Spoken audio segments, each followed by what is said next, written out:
Shalom teman-teman, apa kabarnya? Saya berharap kita semua selalu ada dalam keadaan sehat, dan bahkan saya percaya bahwa kita akan selalu ada dalam lindungan tangan Tuhan.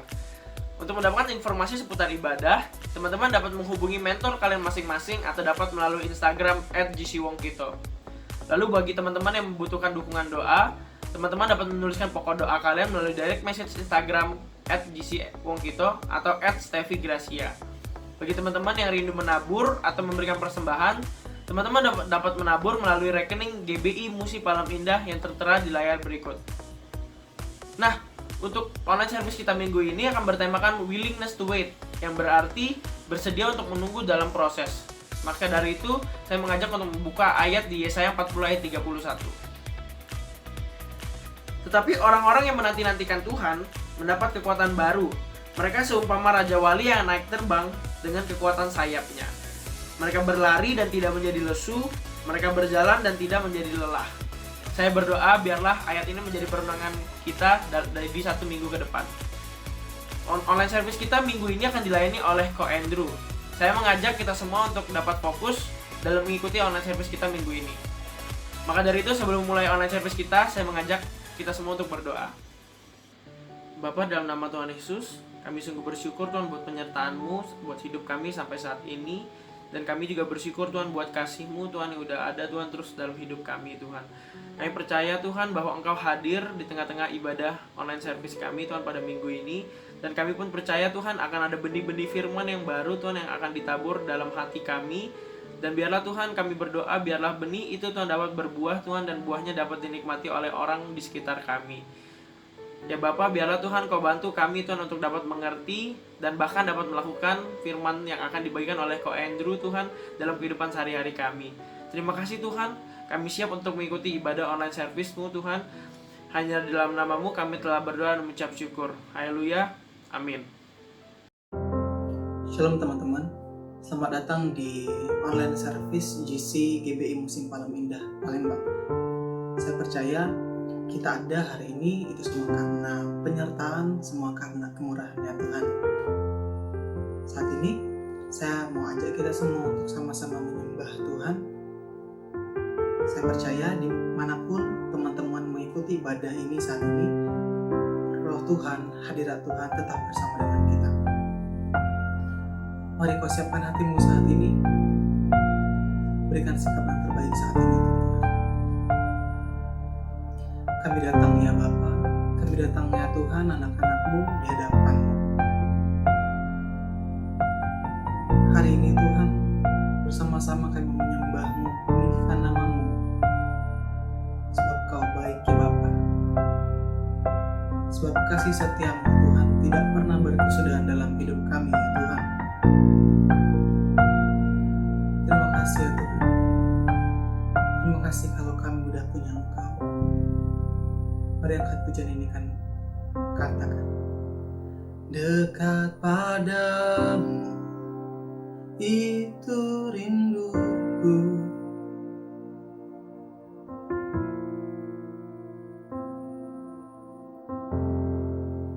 setiap kataku Kau pun menunggu.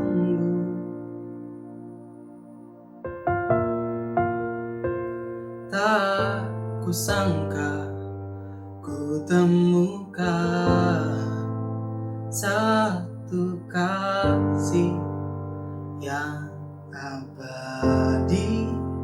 Kini ku datang dan ku bawa hidupku. Katakan, memandang wajah-Mu, mengikuti kebaikan-Mu, mengejar hadir-Mu dalam hidupku.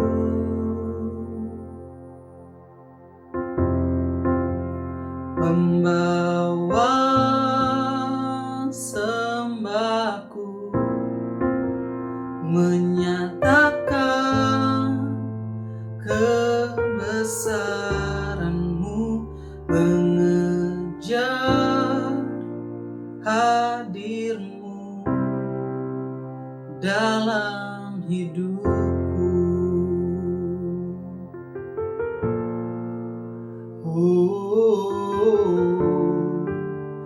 Dekat padamu, katakan.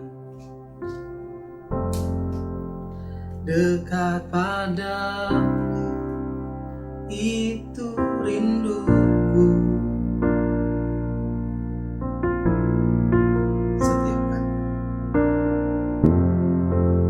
Setiap kata kau pun menunggu.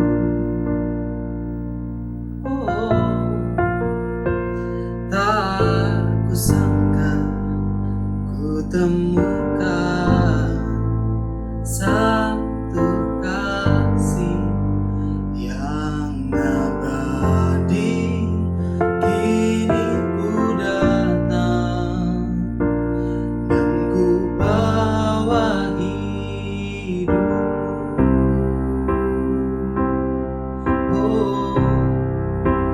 Memandang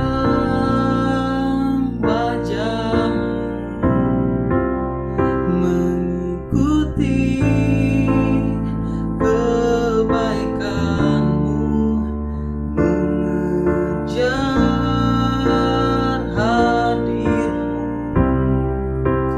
dalam hidupku.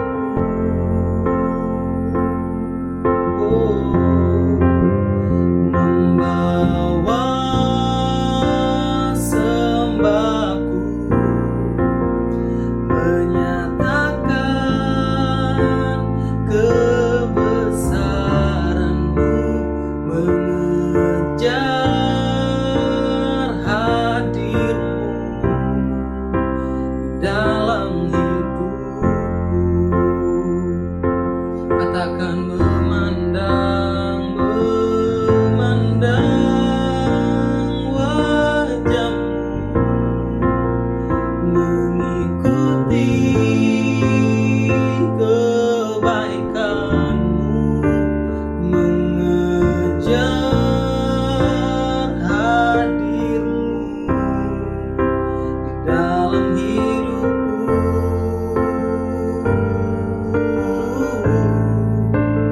Membawa sembahku,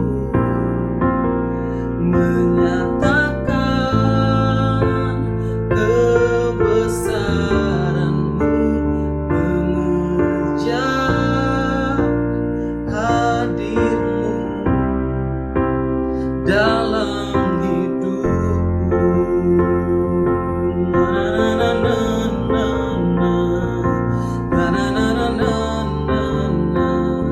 Pada awal kita negatif, katakan dekat padamu, dekat padamu, itu rinduku. Setiap kata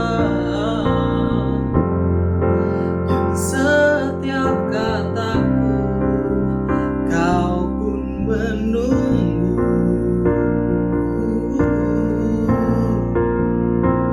Tak kusangka ku temukan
kebaikanmu, mengejar hadirmu dalam hidupku.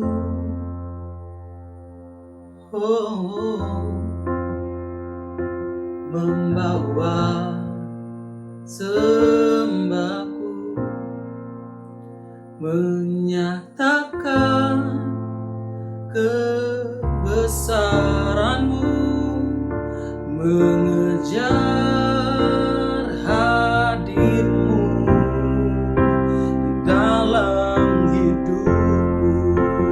Mari sama-sama kita katakan, memandang wajahmu, mengikuti kebaikanmu, mengejar hadirmu di dalam hidupku. Membawa sembahku,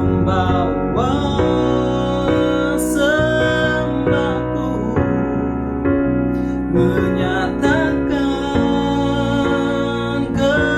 kebesaranmu, mengejar hadirmu dalam hidupku. Memandang wajahmu, mengikuti kebaikanmu, mengejar hadirmu di dalam hidupku.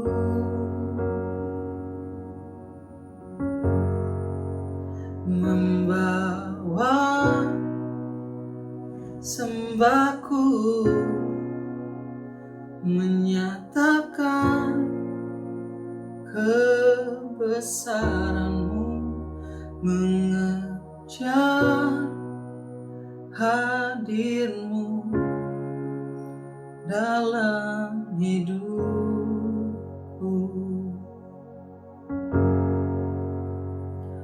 Oh Yesus, Yesus, kami panggil Kau Yesus, Yesus. Kau Allah yang baik, Allah yang setia, Allah yang luar biasa, Yesus. Mari teman-teman, saat ini kau boleh angkat penyembahanmu di hadapan Tuhan. Kau boleh angkat rasa ucapan syukurmu saat ini di hadapan Tuhan, buat setiap kebaikannya Tuhan, buat setiap kasih setianya Allah, buat setiap perlindungannya, buat setiap kesembuhan yang Ia berikan kepadamu, buat setiap penyertaan Tuhan yang telah Ia berikan kepadamu, buat setiap penyelesaian masalah yang telah Ia berikan kepada hidupmu.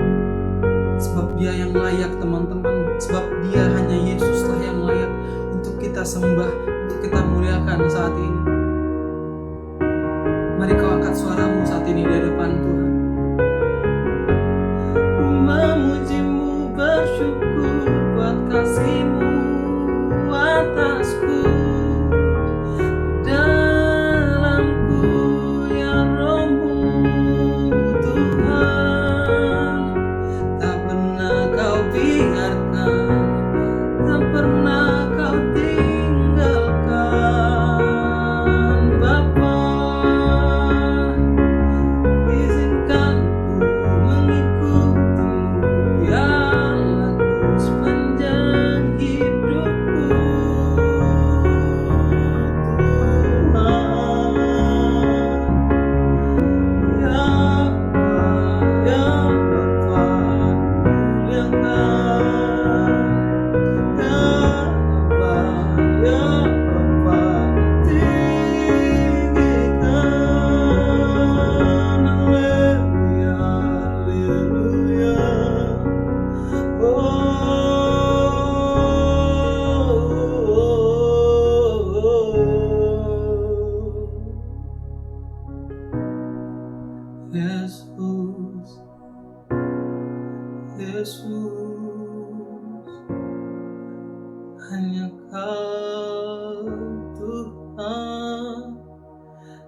Yesus, Yesus.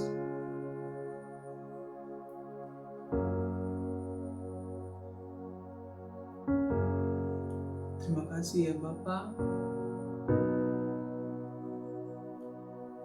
Terima kasih ya Tuhan. Hanya ungkapan syukur yang bisa kami naikkan kepadamu ya Bapa. Buat setiap yang telah Kau perbuat dalam hidup kami. Terima kasih. Kau baik, Kau setia. Iya, itu Engkau ya Tuhan. Terima kasih kami menyembah-Mu hari ini. Kami masih bisa merasakan hadirat-Mu hari ini. Terima kasih ya Tuhan, terima kasih. Kalau hari ini kami masih bisa merasakan kebaikan-Mu Tuhan, lewat penyembahan hari ini ya Bapa. Sebab Kau yang layak untuk terima setiap rasa syukur dan penghormatan kami ya Tuhan. Terima kasih ya Bapa, terima kasih.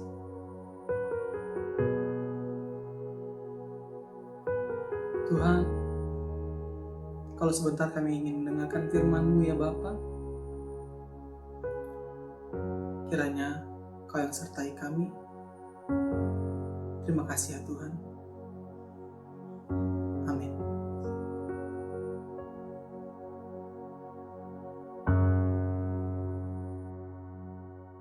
Hai GC, welcome home. Kita sudah masuk di online service kita yang kelima. Itu artinya udah begitu banyak waktu yang kita habiskan selama masa karantina ini. Nah, saya berharap teman-teman masih dapat melakukan hal-hal yang produktif di rumah dan melakukan hal-hal yang positif selama masa karantina ini. Saya pribadi mau tanya, kira-kira apa sih yang teman-teman lakuin selama masa karantina ini yang dulunya belum pernah teman-teman lakuin, tapi teman-teman bisa lakuin di masa karantina ini? Saya ambil contoh, mungkin teman-teman saat ini sedang baca buku, yang dulunya nggak pernah baca buku tapi saat ini sedang baca buku. Atau teman-teman belajar masak, atau teman-teman buka online shop, workout challenge, push up 100 kali, sit up 100 kali, atau lebih disiplin baca Alkitab, atau lebih disiplin berdoa. Nah, teman-teman boleh tulis semua yang teman-teman lakuin yang dulunya belum pernah teman-teman lakuin di kolom comments. Saya harap teman-teman lain yang membacanya dapat terinspirasi oleh apa yang teman-teman lakuin. Nah, sebelum kita masuk ke sharing kita hari ini, saya mau cerita dulu satu hal. Di Palembang itu ada satu tempat makan yang menghidangkan mie, yang katanya sih enak. Nah, setelah saya coba memang rasanya sih enak. Nah, tapi ada hal unik yang teman-teman tidak bisa jumpain, mungkin jarang jumpain di tempat makan lainnya. Mau tahu apa? Hal itu adalah tempat ini ketika jam makan itu waiting list-nya itu sangat panjang. Saya iseng nih, saya searching di Google. Ketika saya searching di Google, ternyata orang tuh menghabiskan waktu selama 45 menit di sini. Tapi ya, by pengalaman saya tuh hanya menghabiskan waktu 5 sampai 10 menit di tempat makan ini. Nah, pertanyaannya 35 menitnya ngapain? Nah, 35 menitnya tidak saya gunakan untuk nongkrong, karena tempat ini tidak cocok digunakan sebagai tempat nongkrong, tapi lebih tepat digunakan sebagai tempat makan. 35 menitnya mau tahu ngapain? 35 menitnya saya gunakan waktunya untuk menunggu. Saya menunggu dapat tempat duduk, saya menunggu makanan yang saya pesen itu sampai di meja saya. Dan saya hanya menggunakan waktu 5 sampai 10 menit untuk menghabiskan hidangan mie tersebut. Bayangkan, kalau dikalkulasi ya, itu 1:3. Satunya makan, 3-nya nunggu. Nah, pertanyaannya, kenapa sih orang bersedia untuk menunggu 35 menit hanya untuk menikmati makanan 5-10 menit? Jawabannya adalah tempat ini menyediakan makanan yang enak yang mungkin tidak ditemui di tempat lain. Nah, dari cerita tadi, itu ada hubungannya dengan topik kita hari ini, yaitu willingness to wait, atau dalam bahasa Indonesianya, bersedia untuk menunggu. Nah, waktu itu saya bersama tim itu sedang meeting. Ketika meeting, saya intermezzo nih. Saya bilang, Kira-kira menurut kalian menunggu itu apa sih? Terus ada yang jawab, menunggu itu tidak menyenangkan, menunggu itu tidak pasti. Tapi ada juga yang menjawab menunggu itu adalah satu harapan. Nah, tapi saya mau bilang di sini kalau menunggu itu emang mungkin tidak menyenangkan ya. Banyak orang tidak senang dengan kata menunggu. Bahkan di Pengkhotbah 3 ayat 11 bilang gini, Ia membuat segala sesuatu indah pada waktunya. Saya ulangi, Ia membuat segala sesuatu indah pada waktunya. Berarti sebelum sampai pada waktunya, itu belum tentu indah kan? Nah, oleh karena itu kita akan bahas satu kisah dari Alkitab tentang menunggu yang terambil di Kejadian 37 ayat 19. Bunyinya seperti ini teman-teman. Kata seorang kepada yang lain, lihat tukang mimpi kita itu datang. Nah, dari cerita ini saya mau jelasin dulu historinya. Ini adalah cerita Yusuf. Yusuf itu adalah anak Yakub.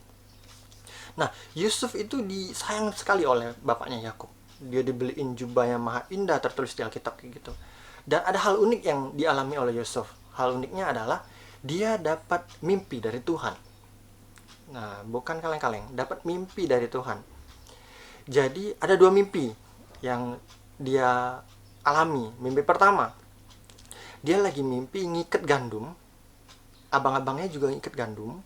Tiba-tiba gandum yang diikat oleh Yusuf itu berdiri.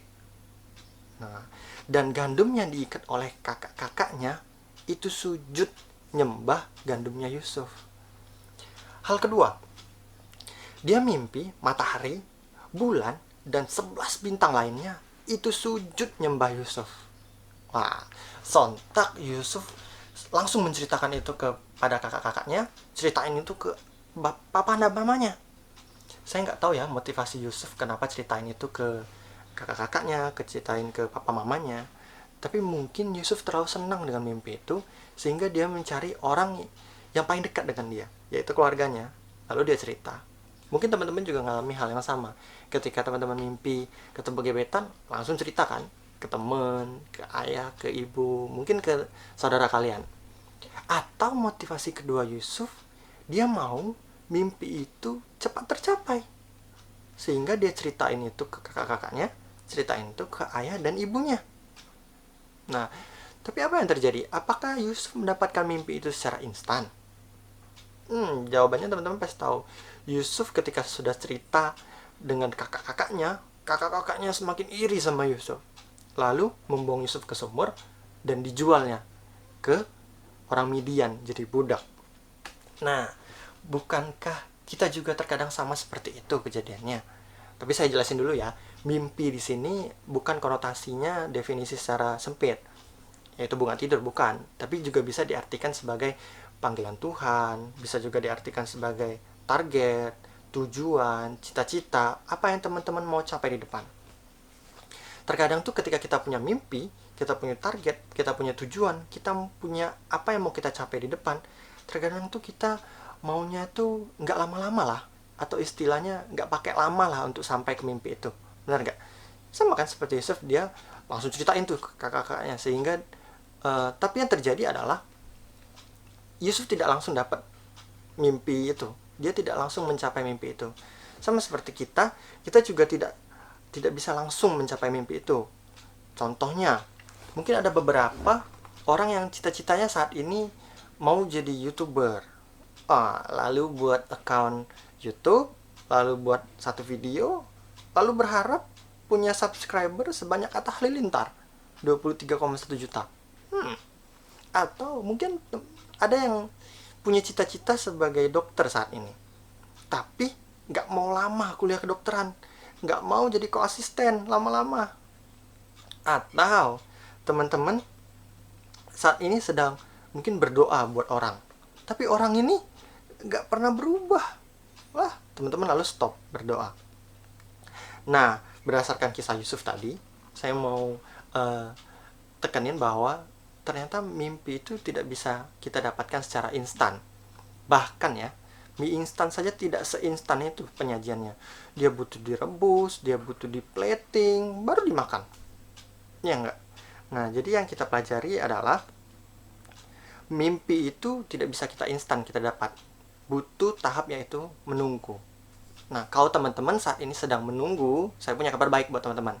Kabar baiknya, teman-teman saat ini pasti punya mimpi, pasti punya target, pasti punya tujuan, pasti punya cita-cita, pasti punya apa yang mau kalian capai di depan. Tapi kabar buruknya adalah teman-teman harus bersedia menunggu hingga waktunya tiba. Nah, kita lanjut ya. Kita lompat ayatnya ke pasal kejadian 42 ayat 6. Bunyinya seperti ini. Sementara itu, Yusuf telah menjadi mangku bumi di negeri itu. Dialah yang menjual gandum kepada seluruh rakyat negeri itu. Jadi ketika saudara-saudara Yusuf datang, nah, kepadanya lah mereka menghadap dan sujud dengan mukanya sampai ke tanah. Yang dimimpiin tadi apa? Yang dicapainya sekarang sesuai. Kelihatannya mudah sekali ya Yusuf melewati semuanya. Kayaknya menunggunya cuma 5 pasal. Well, teman-teman, proses yang dihadapi Yusuf itu tidak semudah membalikkan lembar Alkitab sebanyak 5 pasal. Atau nge-swipe Alkitab di HP-mu sebanyak 5 pasal. Nggak semudah itu. Di Alkitab mencatat bahwa minimal ada 5 kejadian. 5 kejadian yang tidak mengenakan yang Yusuf hadapi. Mau tahu apa? Yang pertama, Yusuf itu dibuang ke sumur. Dengar baik teman-teman, Yusuf itu bukan ember sumur yang main dibuang saja ke sumur. Yusuf itu manusia, tapi dia dibuang ke sumur oleh kakak-kakaknya. Hal kedua yang tidak mengenakan adalah Yusuf difitnah, digosipin sudah meninggal ke bapaknya. Dia digosipin sudah meninggal dimakan oleh binatang buas. Sehingga ayahnya itu sedih banget. Ketiga, Yusuf itu dijual jadi budak ke orang Midian. Lebih tepatnya ke Potifar. Lalu, belum berhenti sampai di sana teman-teman. Yusuf itu dituduh, difitnah, mempermainkan istri Potifar. Yang mengakibatkan, yang kelima, dia dipenjara. Nah, dari 5 kejadian tadi, saya mau teman-teman milih. Kira-kira mana kejadian proses tadi yang membuat Yusuf itu semakin dekat dengan mimpinya? Saya kasih waktu. Oke, habis waktunya. Jawabannya tidak ada. Semuanya terlihat membuat Yusuf semakin jauh dari mimpi tadi. Semakin tidak ada proses untuk sampai ke mimpi tadi. Benar nggak?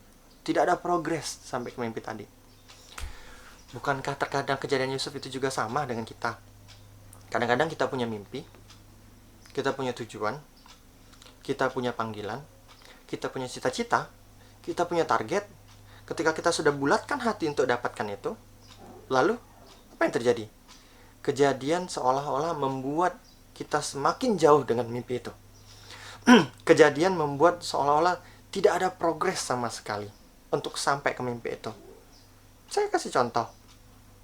Mungkin teman-teman saat ini ada punya cita-cita sebagai dokter, atau sebagai apoteker, atau pengen kuliah, atau mau jadi YouTuber, atau apapun. Tapi tiba-tiba ketika teman-teman sudah ambil keputusan untuk mencapai itu semua, tiba-tiba, keadaan perekonomian keluarga menjadi tidak mendukung untuk teman-teman kuliah, untuk teman-teman beli peralatan, atau apapun. Atau contoh kedua, mau jadi yang terbaik di sekolah, mau dapat nilai yang paling tinggi di sekolah, tapi ketika punya target seperti itu, nilai semakin jelek, semakin banyak yang merah, atau semakin banyak orang yang lebih baik dibandingkan kita. Atau contoh ketiga, teman-teman punya target untuk baca Alkitab, tapi ketika sudah bulatin hati untuk baca Alkitab sampai habis, malah tambah sering bolong-bolongnya. Karena aktivitas yang mungkin semakin padat. Atau contoh keempat, mau ngebahagiain orang tua, mau buat orang tua senang, tapi tiba-tiba orang tua seperti kayak melakukan hal-hal yang tidak menyenangkan buat kita, sering marah ke kita. Tapi kita balik lagi cerita Yusuf. Teman-teman, asal teman-teman tahu, proses yang Yusuf hadapin, itulah yang membuat Yusuf sampai ke mimpinya. Itulah yang membuat Yusuf sampai ketemu dengan Raja Firaun. sehingga Raja Firaun berkenan untuk memberikan posisi kuasa atas Mesir.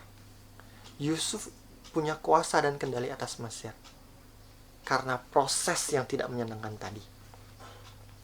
Nah, bukankah Pokotbah 3 ayat 11 tadi tergenapi? Tetapi manusia tidak dapat menyelami pekerjaan yang dilakukan Allah dari awal sampai akhir. Yang dialami Yusuf itu tidak mengenakan, sangat tidak menyenangkan. Bahkan terlihat Yusuf itu tidak bakal sampai ke mimpinya. Tapi karena hal yang tidak menyenangkan itulah Yusuf sampai ke mimpi tadi. Sama kan seperti ayatnya tadi, pekerjaan yang dilakukan Allah dari awal sampai akhir, manusia mungkin tidak dapat menyelaminya. Nah, saya paham betul ya, bahwa di proses itu sangat tidak menyenangkan. Tidak ada orang yang senang diproses. Tidak ada orang yang senang menghadapi hal-hal yang tidak menyenangkan. Apalagi ketika kita sudah mimpi, semua kejadian itu menunjukkan tidak ada progres. Dan membuat kita semakin sulit untuk menunggu dan berharap. Oleh karena itu, kita mau belajar dari satu sikap yang Yusuf punya, yang sehingga dia tuh bisa melewati setiap prosesnya dengan baik dan mencapai mimpinya. Mau tahu nggak? Yang sikapnya tuh adalah tough. Saya ulangi, sikapnya itu adalah tough. Nah, ini saya dapetin kata tough itu, agak lumayan lama lah. Tough itu artinya, kalau menurut Google, cukup kuat untuk menahan kondisi buruk, atau penanganan yang kasar, atau ceroboh. Nah, atau juga bisa diartikan sebagai gini, mampu menanggung kesulitan atau rasa sakit. Nah, mampu menanggung kesulitan atau rasa sakit. Banyak orang membahas bahwa Yusuf tuh punya sikap yang excellent, sabar, mengampuni, dan hal-hal lain yang baik sehingga dia bisa melewati prosesnya. Tapi saya dapat pengertian bahwa kalau Yusuf belum bisa menerima kondisi yang buruk saat itu, proses yang tidak menyenangkan saat itu, Yusuf tidak akan sampai ke kata excellent, kata sabar, dan kata mengampuni. Dia harus bisa menerima kondisi itu terlebih dahulu, berdamai dengan kondisi itu terlebih dahulu, baru dia bisa fight, memberikan hal yang excellent, mengampuni, dan sabar. Benar nggak teman-teman? Nah, kalau dia tidak memiliki sikap tough, ada kemungkinan Yusuf itu bisa hancur terlebih dahulu oleh prosesnya sebelum dia sampai ke mimpinya. Tapi karena dia punya sikap tough tadi, dia mampu untuk memberikan pengampunan ke kakak-kakaknya, untuk memberikan pengampunan ke istri Potifar. Bayangkan kalau dia tidak punya sikap tough, mungkin saat itu dia sudah dendam, dia sudah kepahitan kan. Ketika kakak-kakaknya datang, dia nggak akan berbuat hal yang baik kepada kakak-kakaknya. Dia akan masukin kakak-kakaknya ke penjara, ya kan? Nah, Kak, kalau dalam contoh konkretnya gimana, Kak? Nah, maaf sebelumnya, kalau teman-teman tadi kan mungkin punya cita-cita untuk kuliah kedokteran, apoteker, atau apapun kuliah itu, tapi keadaan perekonomian keluarga menjadi tidak mampu untuk mengkuliahin teman-teman. Dengar baik, berdamailah dengan kondisi itu, terima kondisi itu, dan coba menggunakan hikmat kalian yang datang dari Tuhan. Coba cari beasiswa sehingga kalian bisa kuliah tanpa mengeluarkan biaya. Kalau teman-teman tadi mau mendapatkan nilai yang terbaik di sekolah, mau jadi yang terbaik di sekolah, tapi keadaan menunjukkan nilai semakin jelek, semakin sering remedi, atau semakin banyak orang yang lebih baik daripada teman-teman. Terima kondisi itu, berdamai dengan itu, tapi jangan berhenti untuk menjadi yang terbaik. Terus belajar lebih rajin, dan terus belajar lebih rajin. Atau contoh ketiga, kalau teman-teman mau bahagian orang tua nih, tapi ketika punya cita-cita seperti itu, tiba-tiba orang tua semakin tidak menunjukkan hal-hal yang tidak menyenangkan buat kita. Saya mau bilang, tetap bahagiain mereka. Tetap usaha untuk buat mereka senang, buat mereka bahagia. Karena dari situlah teman-teman akan belajar kasih tanpa pamrih.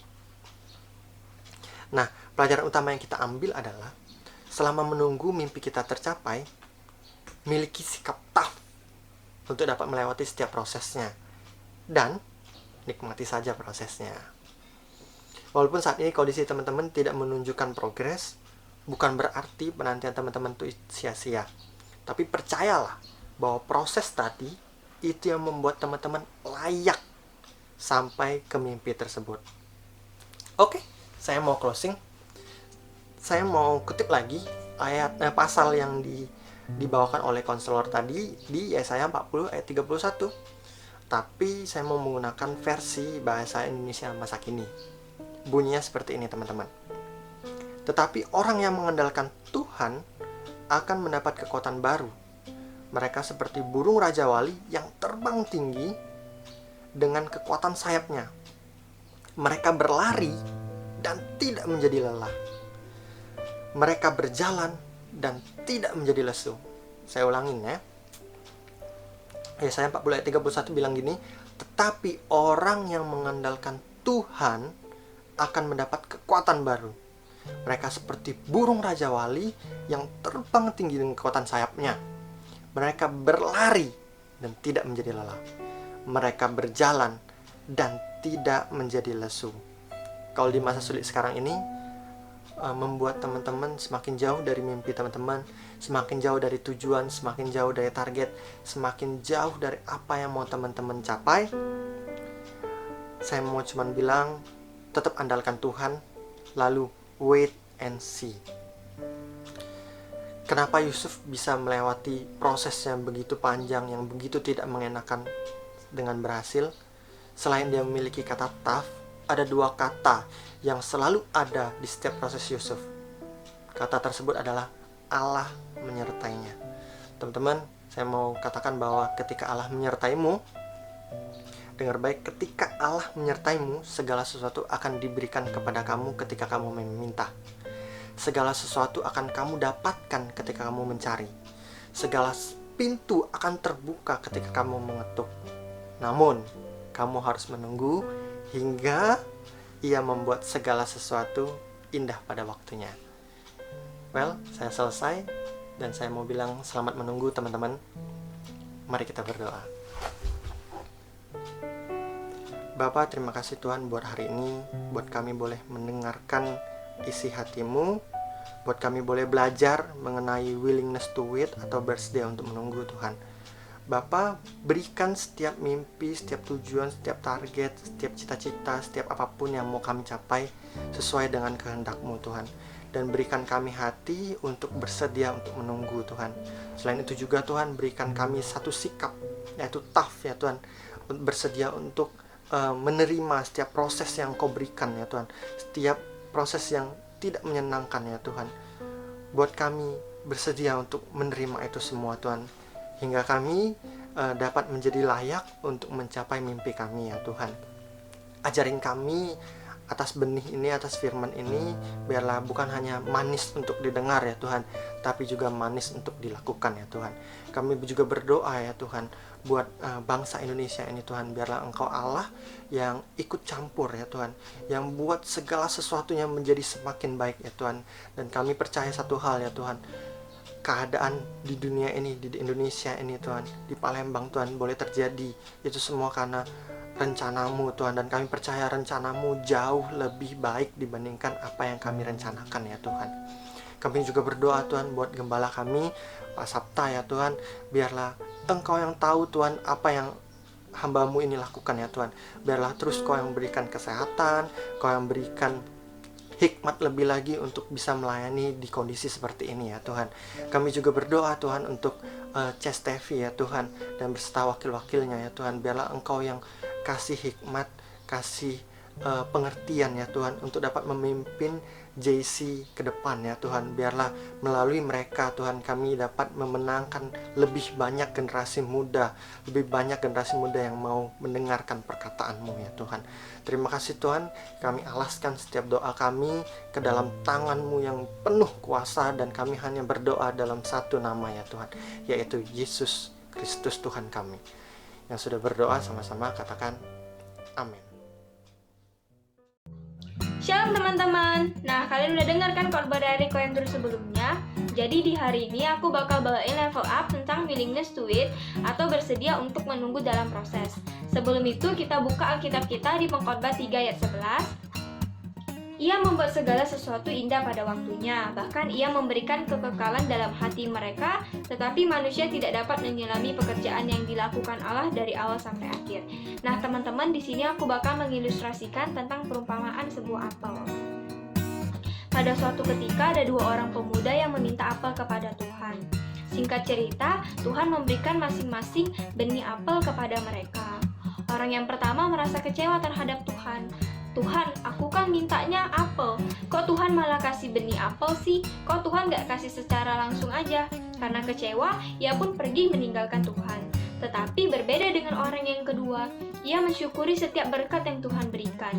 Ia menanamnya, merawatnya, bersabar, dan menunggu setiap proses yang ada, sehingga ia menghasilkan pohon apel yang banyak sekali apelnya. Jikalau orang pertama tadi mengikuti setiap proses seperti orang kedua, maka orang pertama tidak akan kehilangan berkat lebih, yaitu diberi pohon apel.